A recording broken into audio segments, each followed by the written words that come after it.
Peace, love, wholeness, family. Welcome back to the channel. If you're seeing this, that means this message is for you. So go ahead and receive it as it resonates. If it don't, just let it fly and keep it pushing, y'all.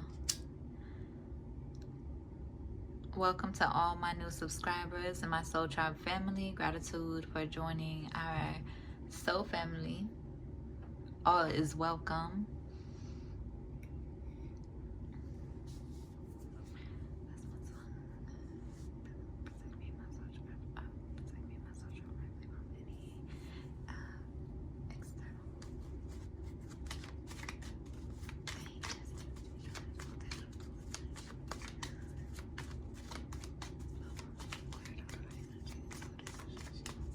Gratitude. Let's go ahead and get a message, okay? Let's go ahead and get a message because there's a lot going on in the energy. I know there was a lot going on in the energy from yesterday over the last couple days. Anybody, it don't really matter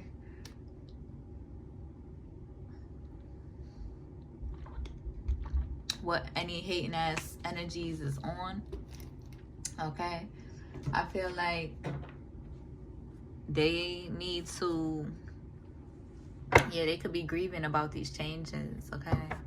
You could be grieving about these changes. Allow yourself to grieve. You don't, I feel like as a recovering people pleaser, I don't really like the people pleaser term that people throw around too much, because I feel like for a lot of y'all, it's not really in a way of like people pleasing. It's more so in the sense of you have the heart, the love in your heart, the depth to hold a lot of grace, a lot of understanding, compassion, forgiveness, to the point where the people that you have loved the most, or the people in your life, have consistently and persistently tried to take advantage of your love, feeling entitled to your love, feeling so much so entitled to the point where they feel like they can disrespect you, misuse you, abuse you, and continuously be forgiven.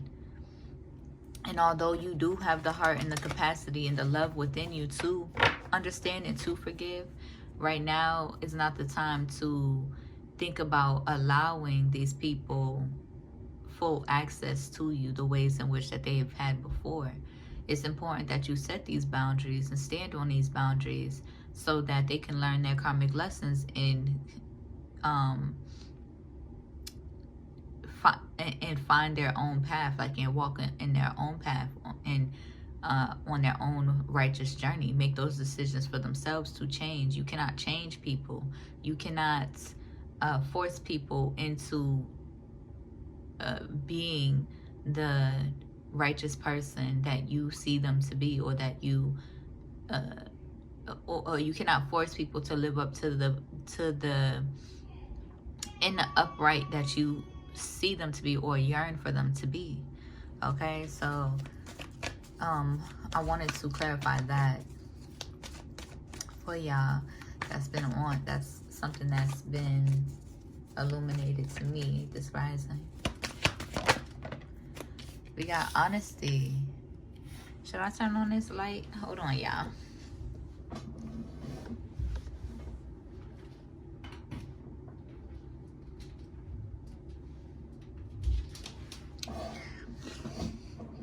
You can't make people be honest with you. You can't make people be real with you. Just period. So yeah, you've accepted it. Okay, folks could be worried about the internet. Folks could be worried. Okay, you've accepted it for what it is and for what it's not. Folks could be in the energy worried about and thinking about your love life, thinking about your love.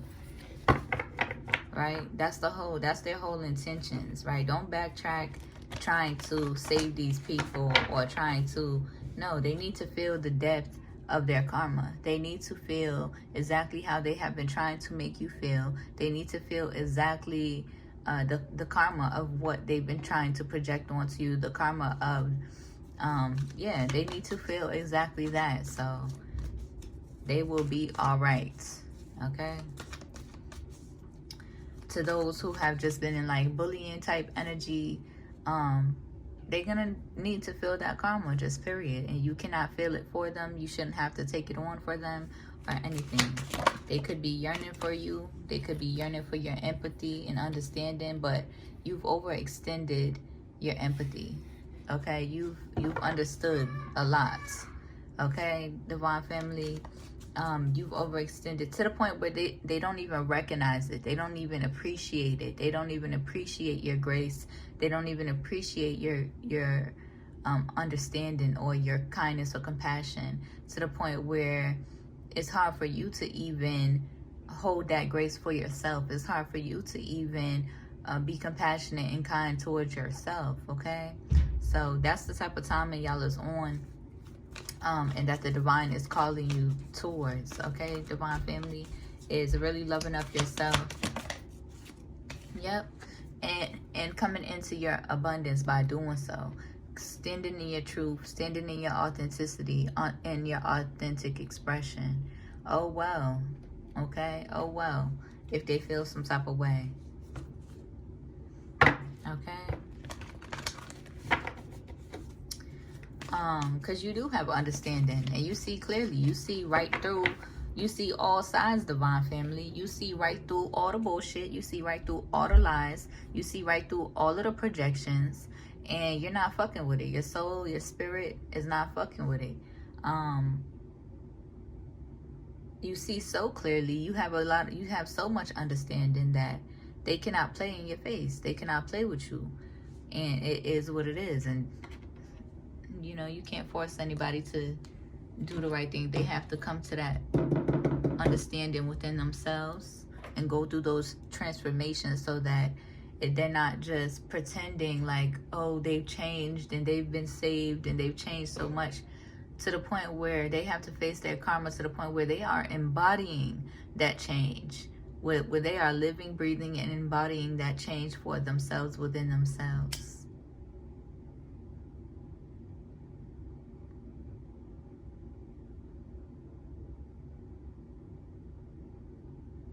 Because it's so easy to backtrack. It's so easy to fall back into being too giving and too understanding and too open, right? And that's the whole point, divine family.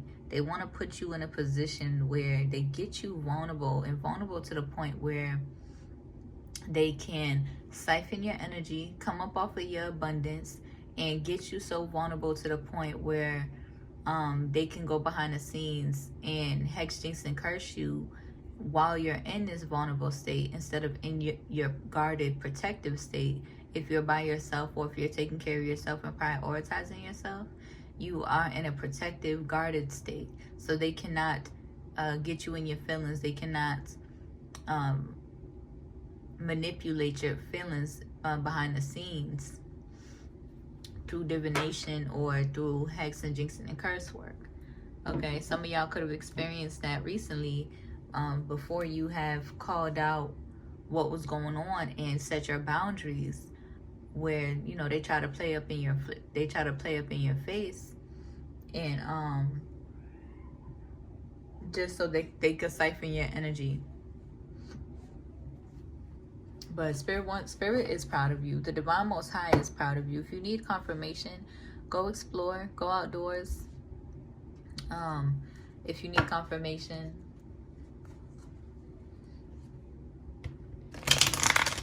yeah, we got the Five of Pentacles and the Six of Wands. You are successful in walking away from what no longer serves you, or setting your boundaries. And I know it could be hard, because at the end of the day, you love who you love. And but at the end of the day, everybody has to serve their karma, has to receive their karma. And it doesn't have to necessarily mean forever. It's just so that you can get into alignment with your higher self, right? So that your roots can get rooted in your purpose. So your roots could grow in your purpose. So you could be grounded in your purpose without being moved by anybody's hating ass opinions, especially from the people that you love the most.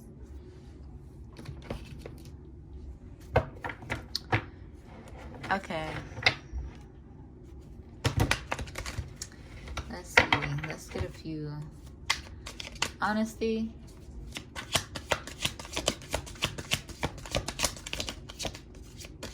Yeah, and I feel like divine family, there's people on your energy like wondering about you, but at the end of the day, divine family, you're you're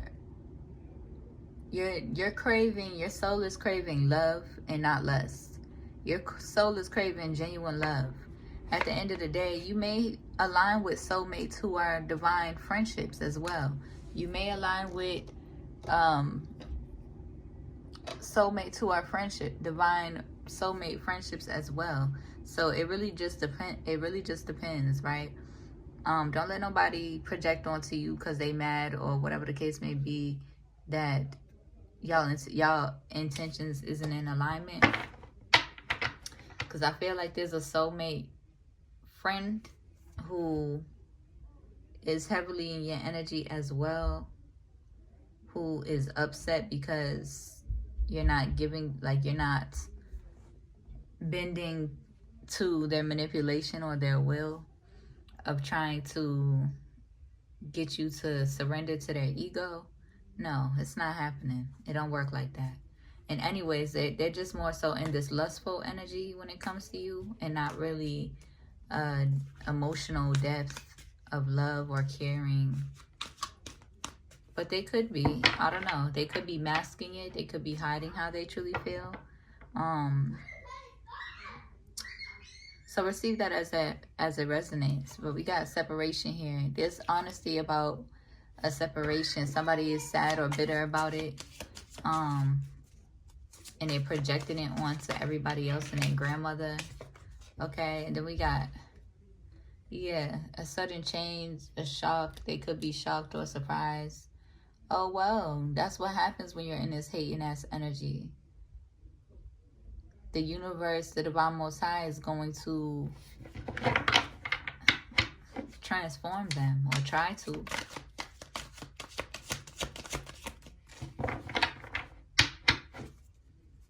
Ooh, I forgot to disclaim. I do be cussing, okay? I may cry, I may cuss. I speak in first and second person as I feel called to do so, okay? So if that bothers you, if you're going to feel offended, just go on ahead and keep it pushing, y'all, okay? I leave everything to the divine most high. So it is, I shall.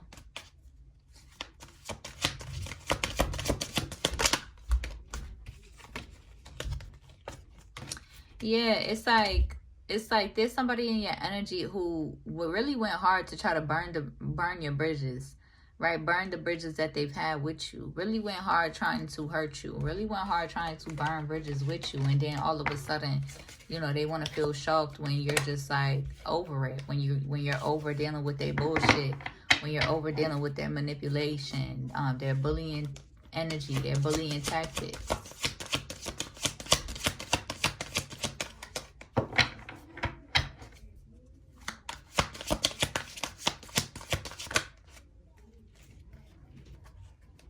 We're not in the business of catering to folks' egos. Just know that. And I mean overly inflated egos. Because I do love the ego. I do respect the ego. But it has been inflated. It has been overused and abused. And it has been abused in spirit. And we're not going for none of that. There's somebody in the energy who is afraid of abandonment. This could be you too, divine family. And codependencies and chasing. As a divine feminine, or, you know, the feminine body type, it's exhausting. I feel like you're not in the energy of chasing anymore, divine feminine. It's exhausting. You need that safety. You need that emotional safety. You need to feel safe. You need to trust, especially with all of the losses that you have had to take in your life, especially with your family. You want to pour into relationships that feel safe, relationships that feel like home, relationships that offer that emotional reassurance and just that love, right? General, genuine love. And that is okay. I feel like you are learning. And I had reposted this book called Codependent No More. It's a really good book. I'll probably use that book to whatchamacallit. I would definitely, I gotta get that book. Hold on. I'm gonna use that book. Let me actually read a passage now. I'm gonna use that book and write down. I'm gonna write down some on the flashcards on the channel messages, so that when it comes up in the readings, I can pull them out for y'all. No, not yet.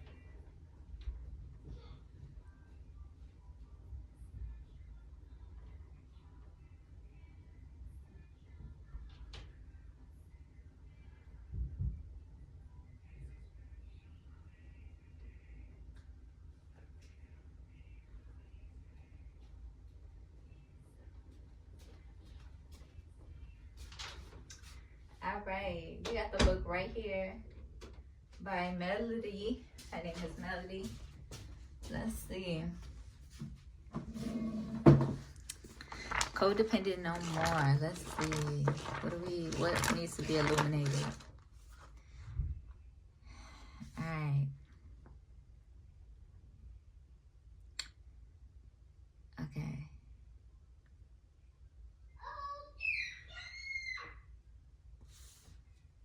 Hold up. Okay. This one is called Remove the Victim. Okay. That's good. Hold on.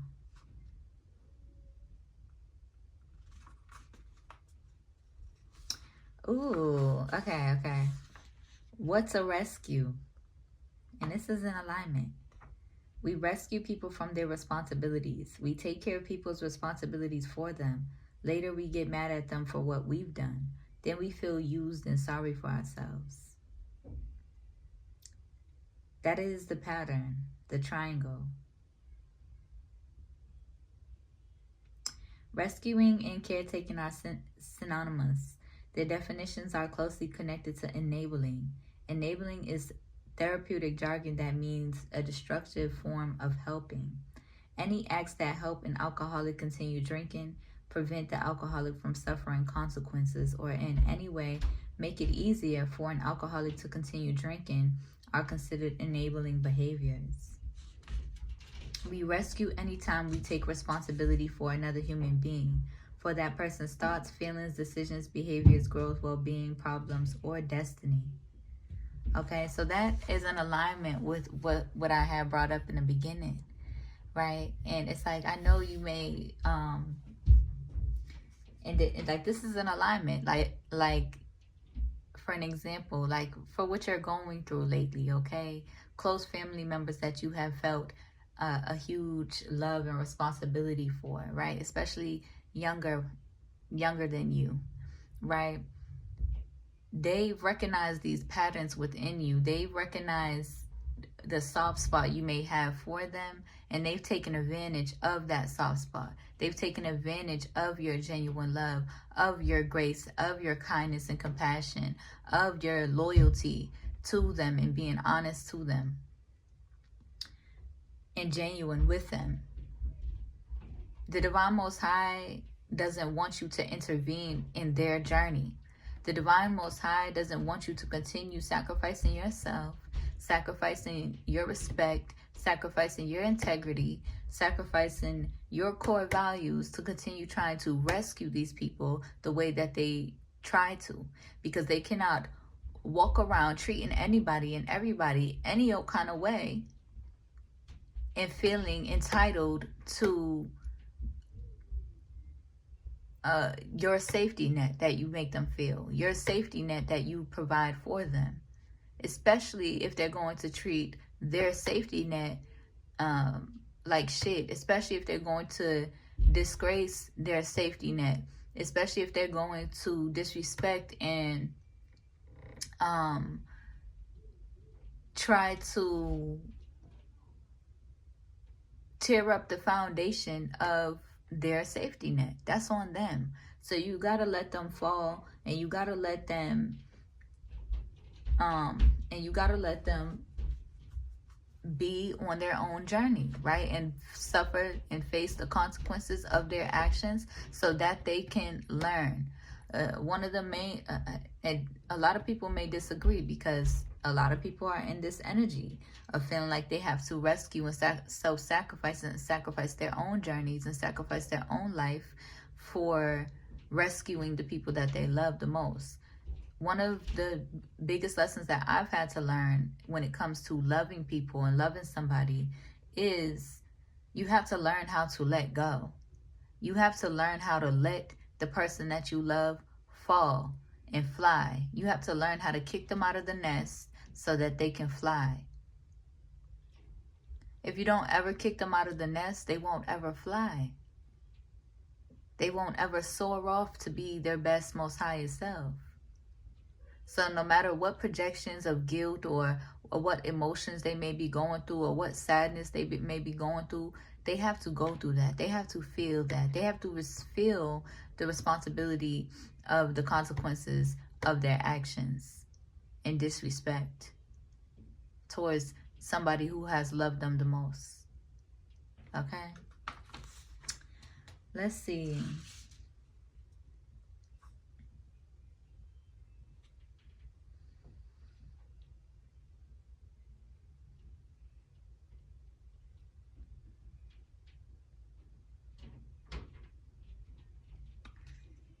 Okay. And this could be also a form of it as well. Like,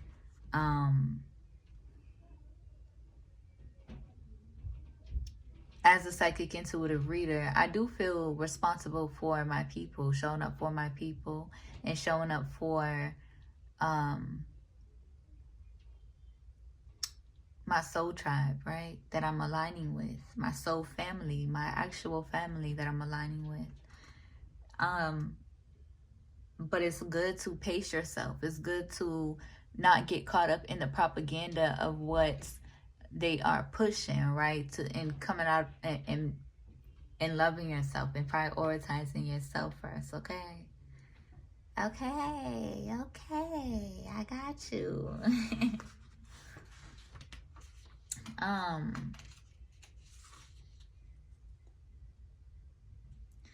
Okay, so the following acts constitute a rescuing or caretaking move.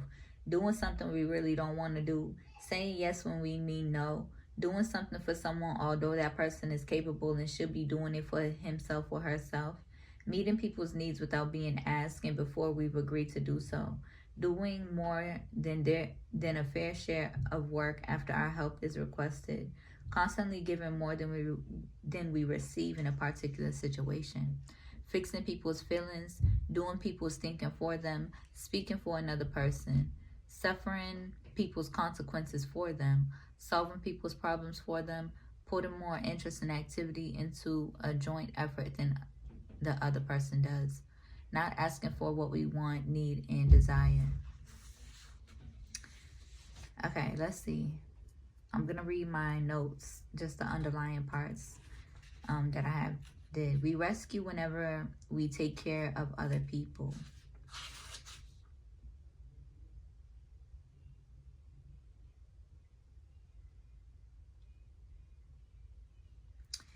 At the time we rescue or caretake, we may feel one or more of the following feelings: discomfort and awkwardness about the other person's dilemma, urgency to do something, pity, guilt, saintliness, anxiety, extreme responsibility for that person or problem, fear, a sense of being forced or compelled to do something, mild or severe, reluctance to do anything, more competency than the person we are helping, or occasional resentment at being put in this position.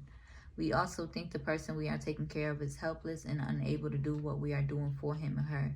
We feel needed temporarily. So be mindful, okay?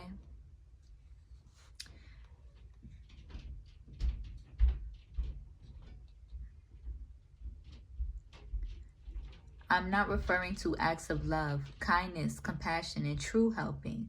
Situations where our assistance is legitimately wanted and needed, and we want to give that assistance. These acts are the good stuff of life. Rescuing and caretaking isn't. Okay?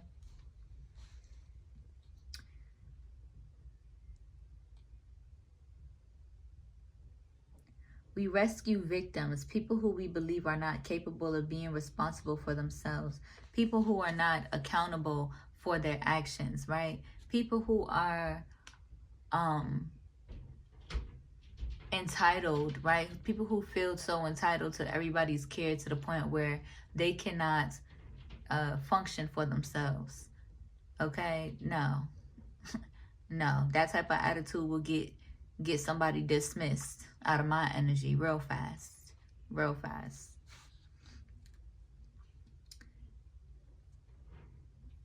The victims are capable of taking care of themselves, even though they don't admit it. Usually our victims are just hanging around that corner of the triangle waiting for us to make our move and jump on the triangle with them. Okay, they're projecting all of this pity, shame, guilt, and doubt and stuff like that, but in reality they're big enough to be accountable for how they put themselves in that position anyway, to try to project like they are the victim, but they was not concerned about scorning all the people that they was trying to scorn and hurt when they was doing so. They was not concerned about their victims, right? They was not concerned about that. So it is what it is. It's in the bathroom. After we rescue, we will inevitably move on to the next corner of triangle. Persecution. We become resentful and angry at the person we have so generously helped. We've done something we didn't want to do. We've done something that was not our responsibility to do. We've ignored our own needs and wants, and we get angry about it. To complicate matters, this poor person we've rescued is not grateful for our help. Exactly. They're not in gratitude. They don't have they're not grateful for our love, our genuine love, and grace that we show them. He or she is not appreciative enough of the sacrifices we have made. The victim isn't behaving the way he or she should.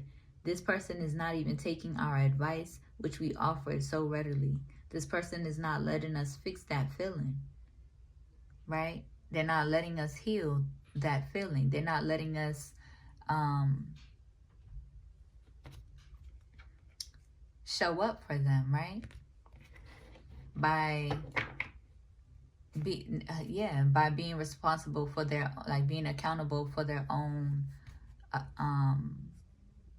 the part that they played in the relationship, the part that they played to cause tension or to cause strife in the relationship, in the love relationship that y'all may share.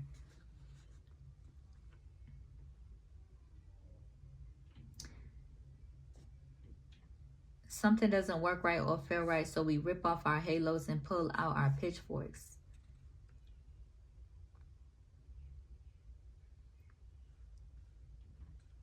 Okay. Sometimes people don't notice or choose not to notice our peeved mood. Sometimes we do our best to hide it. Sometimes we let loose with the full force of our fury. We particularly do this with family members. Something about family tends to bring out the real us.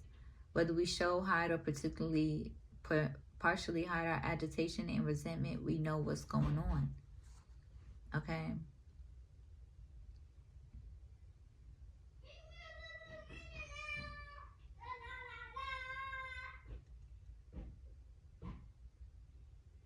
Sometimes,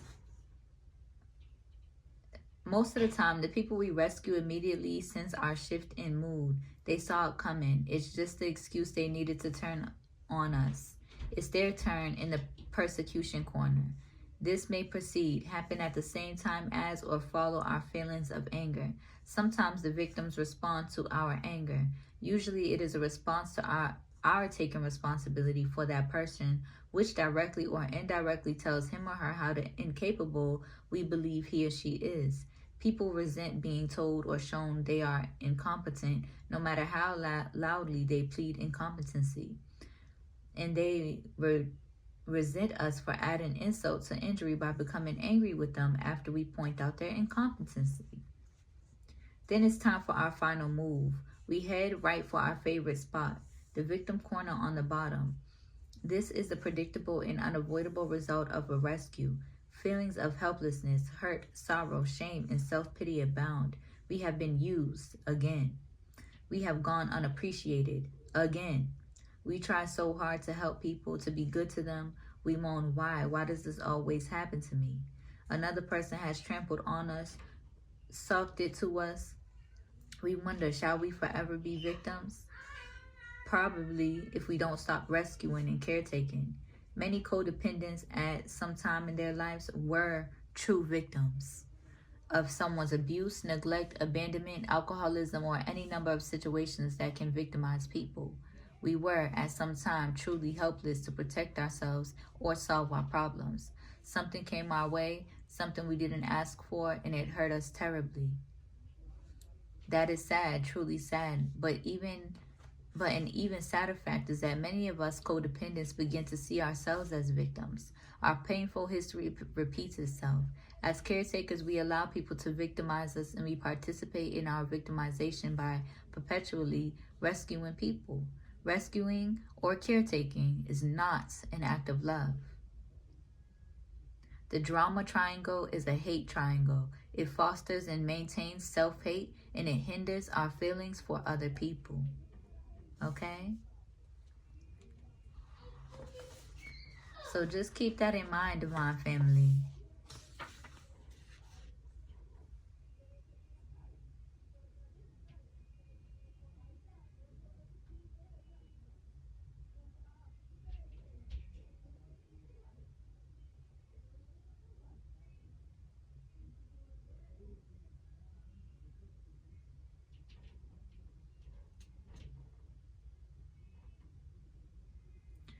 Okay.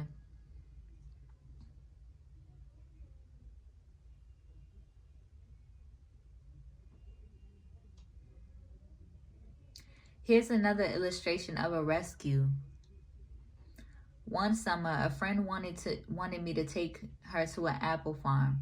Originally, I wanted to go, and we set a date. By the time that the date came, however, I was extremely busy. I called her, and instead of telling her I didn't want to go, I asked to postpone it. I felt guilty and responsible for her feelings. Another rescue on the way. I couldn't disappoint her because I thought she couldn't handle or be responsible for her feelings. I couldn't tell the truth because I thought she might be angry with me. More emotional responsibility, as if someone else's anger is my business.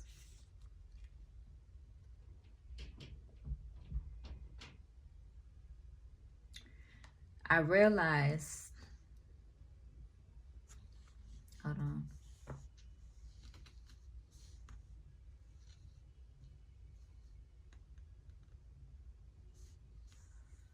Okay.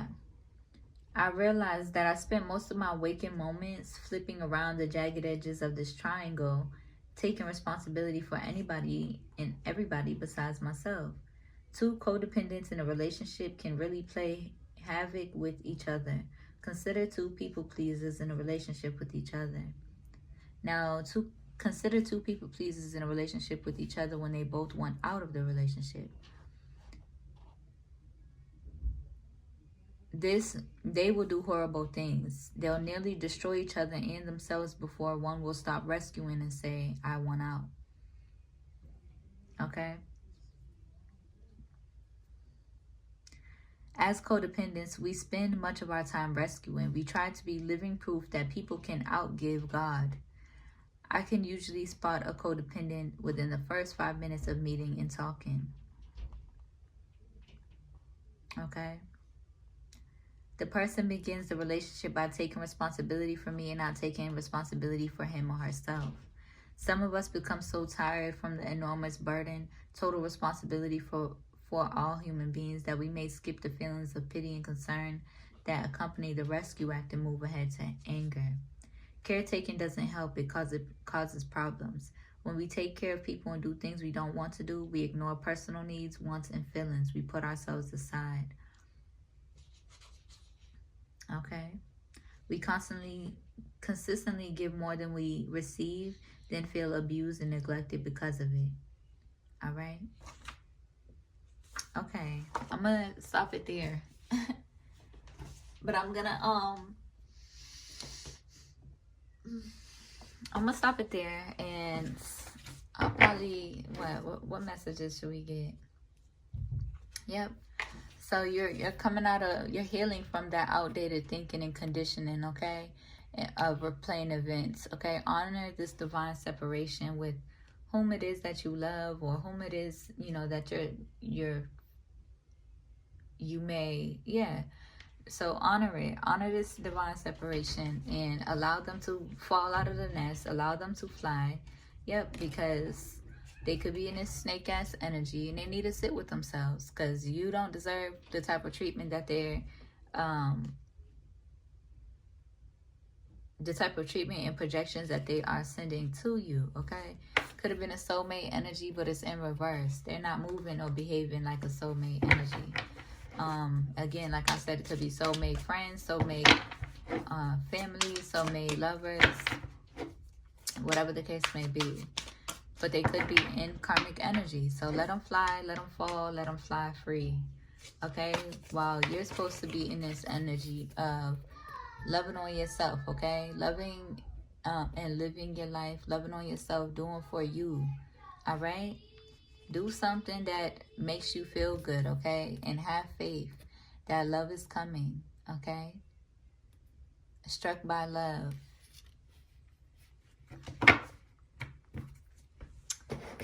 All right. Is that it? Let's get a few tarot. Let's get a few tarot messages.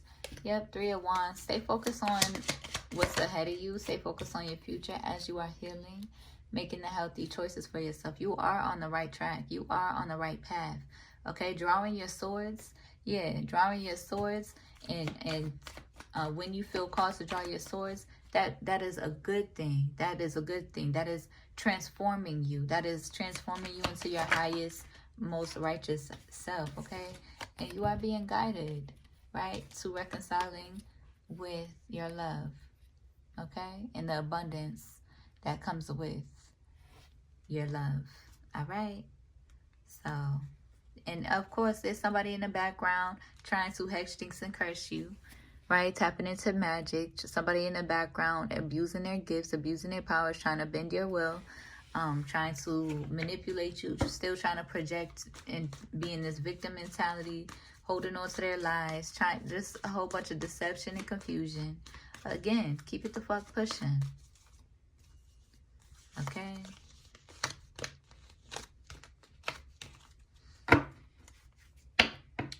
Yep. Because folks got to receive their karma. Yep, and if you want the truth, here it is all over again. The Justice card. Ace of Coins. To the Sun card. There was a Libra who has paid a Leo to betray you. And they fell for the bait. Okay? Okay? So, it came out just like that. And at the end of the day, fuck that Libra. It is what it is. All right?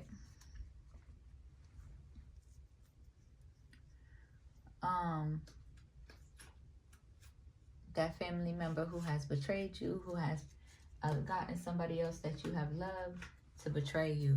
So, it is what it is. I hope that helps. I hope it resonates. I will be back on here later with some more. All right? If you need a one-on-one reading, my email is in the description. If you feel called to donate, my Cash App is there too. I'll see y'all in the next one. Peace.